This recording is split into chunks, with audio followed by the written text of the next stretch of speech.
के जगराते में। झूम रहा है संसार माँ के जगराते में।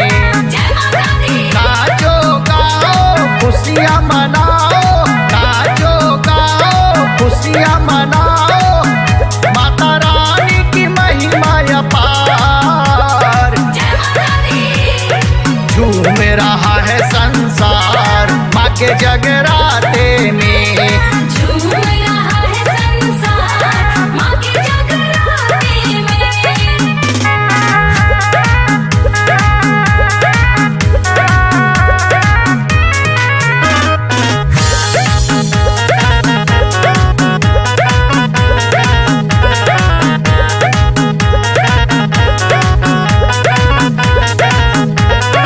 बड़ी दयालु माता रानी नजरे करम की करती हैं।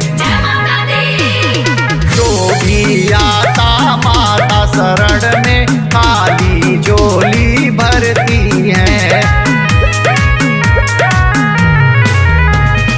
बड़ी दयालु माता रानी नजरे करम की करती है। जो भी आता माता शरण में खाली झोली भरती है। शीश झुकाओ माँ को मनाओ, शीश झुकाओ माँ को मनाओ, बोले अम्बे माँ की जय जयकार। झूम रहा है संसार माँ के जगराते में।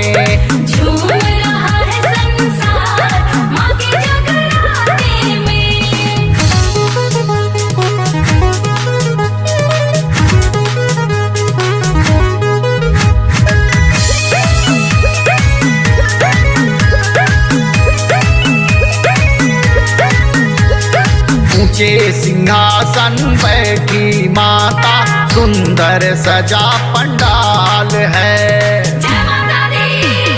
सुख की वर्षा करती हैं अम्बे, भक्तों का रखती ख्याल है। ऊंचे सिंहासन बैठी माता, सुंदर सजा पंडाल है। सुख की वर्षा करती हैं अम्बे, भक्तों का रखती ख्याल